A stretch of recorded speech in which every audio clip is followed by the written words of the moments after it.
नमस्कार, मैं रहबर सिबारी। जनादेश में परिवर्तन के लिए जनमानस में परिवर्तन होना बहुत ज़रूरी है और जनमानस में परिवर्तन करने के लिए उनके बीच में एकजुटता पैदा करना और उनमें जागरूकता पैदा करना अपने अधिकार के प्रति, अपने हित के प्रति। जब जागरूकता पैदा होगी तब जनमानस में परिवर्तन होगा। आपको याद होगा लगभग 6 महीना पहले या अभी भी लोगों के दिलों में नफ़रत की मोटी दीवार सी बन चुकी है और झूठ की मोटी परत दिमागों पर हावी हो चुकी है। 4 महीना पहले तक कोई भी इसके खिलाफ़ कोई आवाज़ उठाता नहीं था और ना उठा रहा था और ऐसा लग रहा था कि जो झूठ की दीवार है, जो झूठ की परत है, वो मोटी और मोटी और मोटी होती जाएगी और जो नफ़रत के दिलों में फैल रहा है वो दीवार भी और मोटी होती चली जाएगी। जो मोटी लकीरें खींची जा रही हैं, चाहे वो मीडिया के द्वारा हो या किसी अन्य प्रकार के माध्यम के द्वारा। 3 महीना पहले, 4 महीना पहले जब कन्याकुमारी से भारत जोड़ो पदयात्रा राहुल गांधी की निकली, उस समय उन्होंने ये सोचा होगा या उनके साथ जो चल रहे हैं उन लोगों ने सोचा होगा कि शायद नफ़रत की जो दीवार है पूरी तरह से मिट जाए या जो झूठ है ये पूरी तरह से समाप्त हो जाए। बहरहाल भारत जोड़ो यात्रा मौजूदा समय में अपने अंतिम दौर में है। हरियाणा में प्रवेश कर चुकी है। यहाँ से पंजाब और पंजाब से फिर कश्मीर पहुंचकर संपन्न हो जाएगी 26 जनवरी को।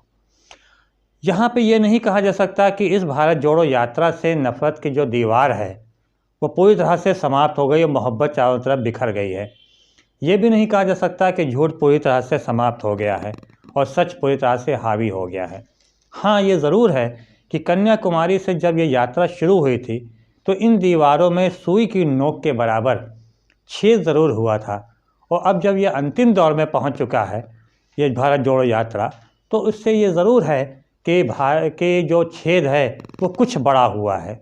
समाप्त तो नहीं हुई लेकिन छेद ज़रूर कुछ बड़ा है। मतलब कुल मिलाकर ये है कि एक आस है, एक उम्मीद है कि जनमानस में कुछ परिवर्तन हो रहा है।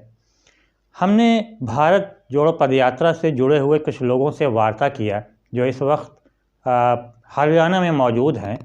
उनसे हमने वार्ता किया जो गाज़ियाबाद से शुरू होकर और शामली बागपत होते हुए जैसे पहुंच गए हैं हरियाणा में। हमने इन लोगों से वार्ता किया आखिर भारत जोड़ो पदयात्रा का कितना प्रभाव क्षेत्र में है, क्योंकि इधर तो वो आए नहीं।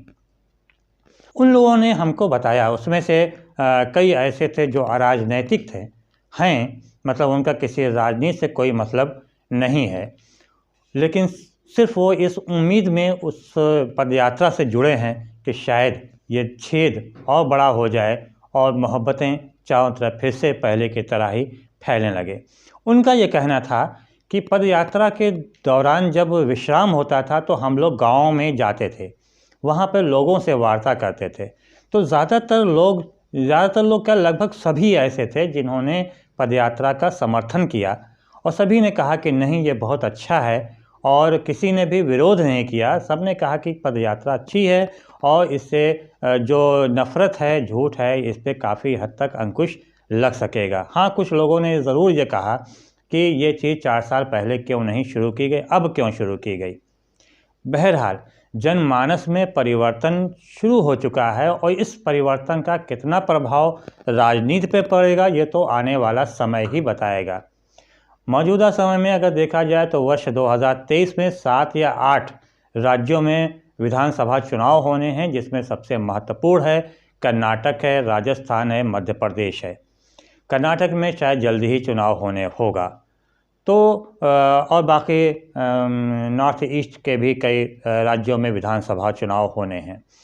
लोकसभा चुनाव को देखते हुए कर्नाटक, मध्य प्रदेश, राजस्थान के चुनाव अत्यंत महत्वपूर्ण है, क्योंकि लोकसभा का चुनाव 2024 में होना है।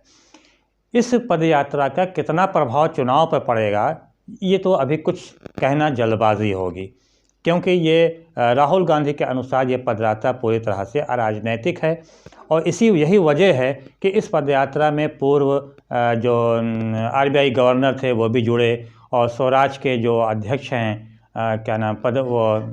यादव जी, वो भी जुड़े और काफ़ी लोग जो हैं इससे ऐसे लोग भी जुड़े जो अराजनैतिक हैं, किसी तरह से उनका राजनीति से कोई लेना देना नहीं है। बहरहाल इसका जो जनमानस में परिवर्तन हो रहा है, इस जनमानस में परिवर्तन का कितना जनादेश में परिवर्तन हो सकता है, ये तो विधानसभा चुनाव और फिर 2024 में जो लोकसभा चुनाव होना है उसमें ही पता लग सकेगा। हालांकि काफ़ी कुछ बदलाव ये आया है और ख़ास तौर से इन 72 घंटों में जब ये पदयात्रा उत्तर प्रदेश के 3 ज़िलों से होकर गुजर रही थी तो कुछ हद तक बदलाव आया है, क्योंकि आरएसएस ने भी काफ़ी हद तक इसका समर्थन किया।